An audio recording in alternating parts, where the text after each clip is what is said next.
Olá, sejam muito bem-vindos ao programa Educação em Debate. O programa é gravado aqui no estúdio do Senac Piracicaba e é realizado pelos alunos do curso de Operação de Câmera sob supervisão do professor Robert Caprese. E como o programa diz, nós vamos debater muito a questão da educação. Primeiramente, eu gostaria de apresentar a Marilice Melo, que é pesquisadora da PUC São Paulo. Marilice, obrigado pela sua presença, é um prazer recebê-la. Obrigada a vocês pelo convite, é um prazer estar aqui. Legal, estamos aqui também no estúdio com a Carolina Modena, que é também pesquisadora da área de educação. Carolina, muito obrigado, seja bem-vinda. Obrigada, acho que a gente vai contribuir muito aí com o debate, espero aprender coisas novas e é isso aí. Legal, eu acho que quando a gente fala em educação, isso é muito legal a gente ressaltar, eu acho que tudo é um grande aprendizado, né? Então, o grande lance da educação é a questão de que professores, alunos aprendam o tempo inteiro e é algo que eu gosto de ressaltar, que eu gosto de dizer muito, inclusive nas minhas aulas. Marilice, primeiramente eu gostaria de que você falasse um pouquinho da sua trajetória profissional, quais foram as suas dificuldades, a sua trajetória profissional mesmo até aqui. Fala um pouquinho pra gente. Então, eu tenho aproximadamente 30 anos de trajetória na educação. E eu iniciei quando era ainda menina. Eu estava com 15 anos e trabalhava nas escolas de educação infantil. Era monitora, né, auxiliar de sala. Então, naquele tempo você não precisava ter formado professor para trabalhar, né? Não precisava da formação. E daí começou a minha paixão pela educação infantil. Depois eu fui fazer o curso de pedagogia. Depois do curso de pedagogia, eu trabalhei muitos anos na educação infantil. Aí resolvi aumentar um pouco o conhecimento, fazendo o mestrado, né, sobre educação infantil. E em 2013 eu concluí o doutorado em formação de professores. Atualmente eu estou com uma pesquisa voltada à inclusão e diversidade, e participo de 2 grupos de pesquisa da PUC em São Paulo. Legal, como eu disse para você aqui, antes da gente começar o programa, a gente tem muita coisa para falar ainda ao longo de todo esse tempo aqui. Carolina, na sua vez, queria que você falasse um pouquinho também da sua trajetória. Bom, eu me formei em Ciências Sociais lá na Unesp de Araraquara. Depois que formei na licenciatura e no bacharelado, eu fui dar aula. Dei aula de Sociologia 1 ano no estado de São Paulo. E, bom, uma vivência muito rica ali naquele momento, mas optei por sair um pouco, mudar de foco, mudar de horizonte, fui trabalhar em outra área e voltei para a área da educação, então com novas dúvidas, inquietações e dilemas para fazer uma pesquisa de mestrado que eu desenvolvi sobre o tema o ensino de sociologia na educação básica.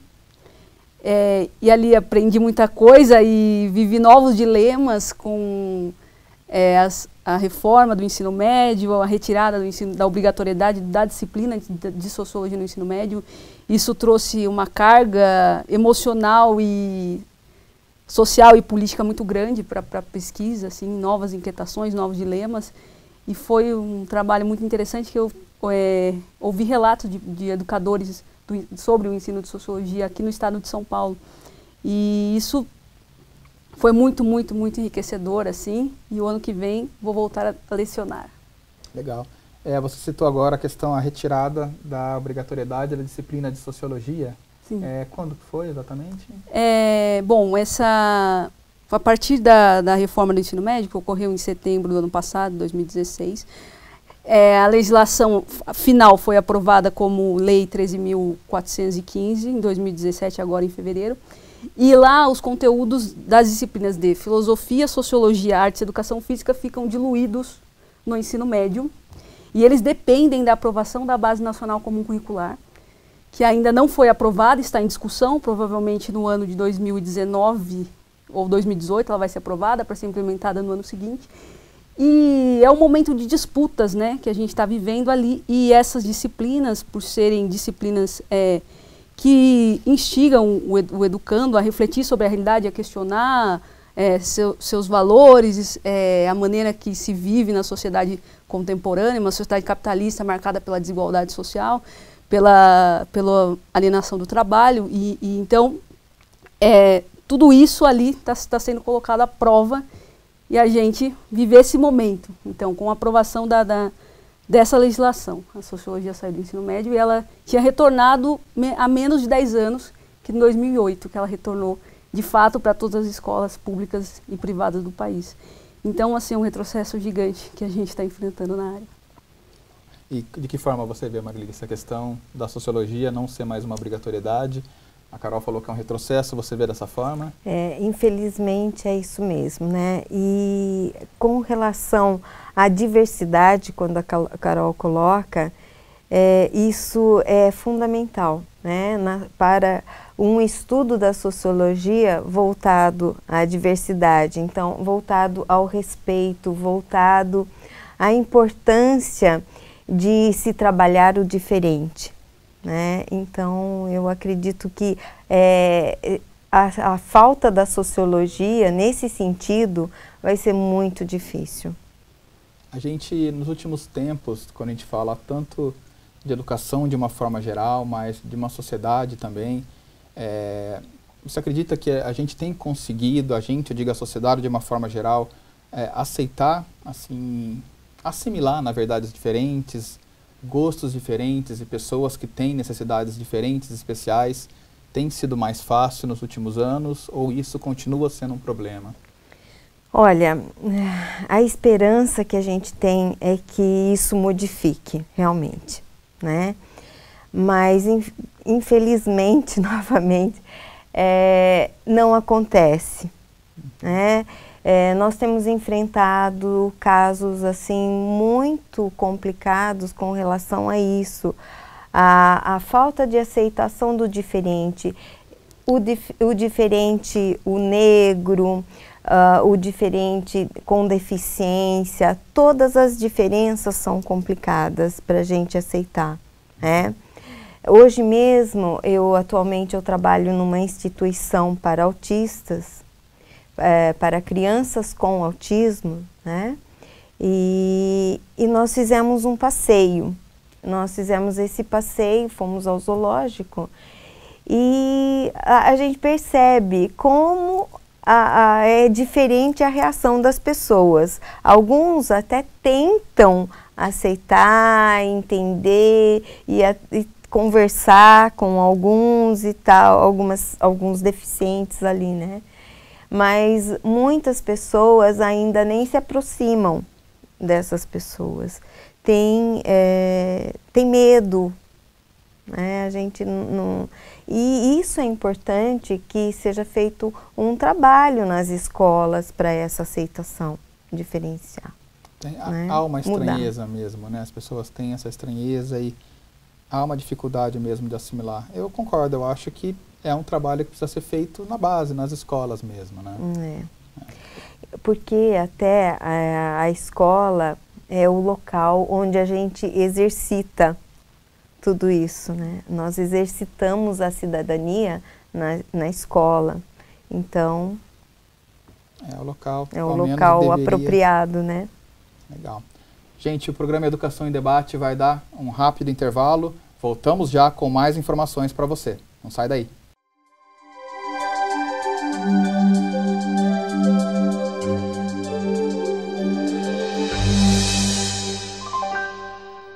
Estamos de volta com o programa Educação em Debate, hoje recebendo as pesquisadoras Marilice Melo e Carolina Modena. Agora gostaria de conversar um pouquinho, Marilice, sobre o seu projeto intitulado Inclusão na Diversidade. Fala um pouquinho para a gente o que é esse projeto. Esse projeto, ele iniciou da seguinte forma: eu faço parte de um grupo de pesquisa na PUC, né? E a gente trabalha com a interdisciplinaridade e espiritualidade. Então, um dos temas que a gente dividiu lá em uma das nossas reuniões foi a inclusão. E eu, por ter trabalhado com crianças autistas já há algum tempo atrás na cidade de Maceió, eu escolhi esse tema para mim. E daí, a partir daí nós então resolvemos tornar aquele estudo num projeto de pesquisa. Para quê? Para tentar melhorar a inclusão na cidade de Piracicaba. Então é um projeto que eu vou sair pelas escolas, né? A ideia é conhecer como está se dando a inclusão aqui na cidade de Piracicaba e a partir daí tentar ver formas de melhorar o que vem acontecendo com os problemas, né? O que tem para solucionar, aí como que a gente pode fazer. Que a gente sabe que a formação inicial dos professores é muito comprometida nesse sentido. A grande questão seria trabalhar, principalmente, claro que existem vários problemas e, claro, várias soluções que precisam ser alcançadas.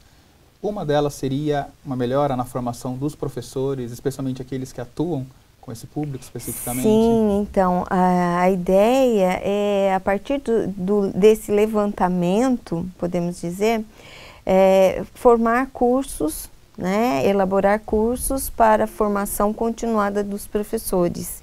Então, nós vamos às escolas, diagnosticamos o problema, né, e a partir daí, então, ir atrás de soluções para ele.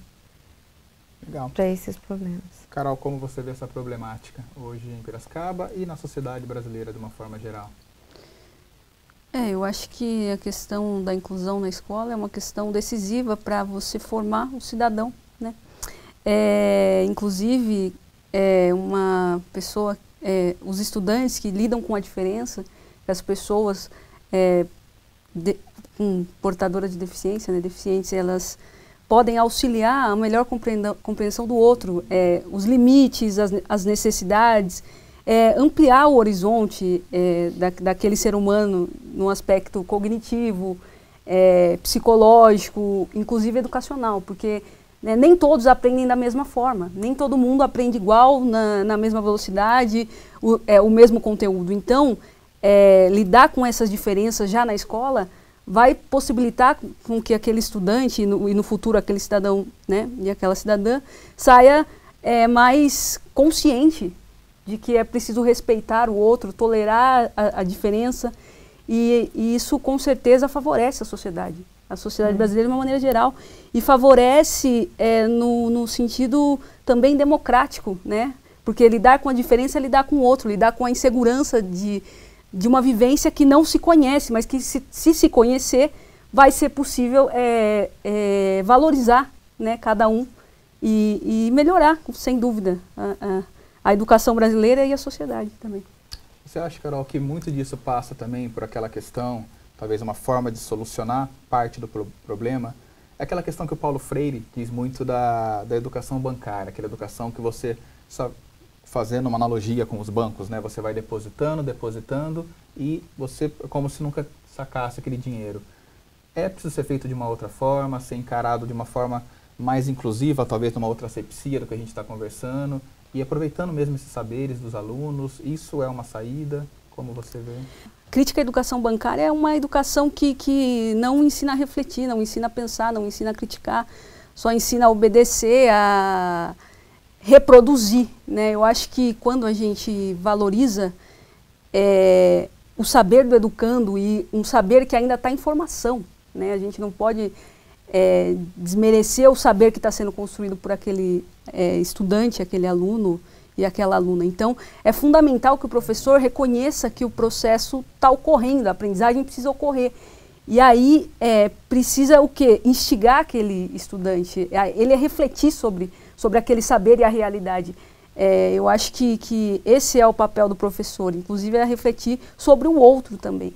Acho que isso com certeza ia favorecer, sim, sem dúvida. É um dos caminhos possíveis.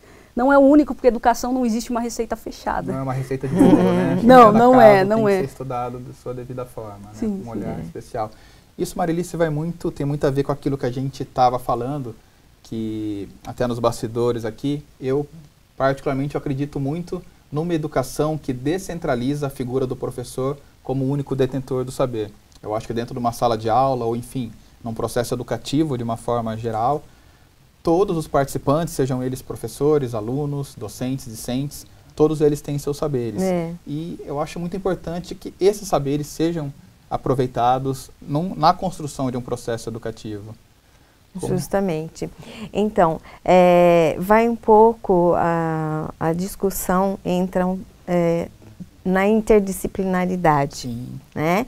E também quando a Carol fala sobre o respeito, sobre a importância de estar com o diferente na sala de aula, a gente pensa nesse lado da espiritualidade, né? Como que o aluno ele vai encarar o diferente na sala de aula, né? Então pensar nos valores para ser exercitado na escola, né?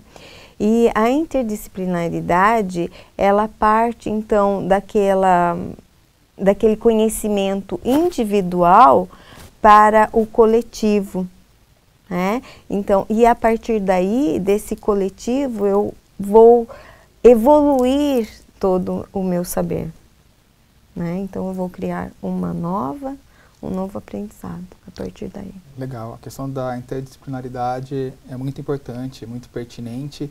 Você cita também a questão da espiritualidade, né? De que forma a espiritualidade e a educação estão envolvidas, estão incluídas? É possível fazer uma união entre essas duas questões? Sim, então, recentemente até eu estava lendo sobre o retorno da espiritualidade na educação, né? Então, sobre essa importância de você trabalhar a espiritualidade nas escolas. Então, você trabalha com os alunos o lado do respeito, o lado do conhecer o outro, também o professor. O professor tem um papel muito importante aí.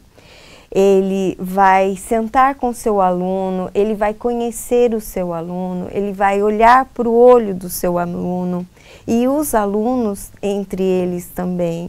Então, ter uma sensibilidade maior e não só conhecer, um saber que não tem uma interação pessoal. O papo tá bom, né? Não sai daí que daqui a pouquinho a gente conversa muito mais, você vai saber muito mais sobre o que Marilice e Carol pensam sobre a educação. Não sai daí, daqui a pouquinho estamos de volta.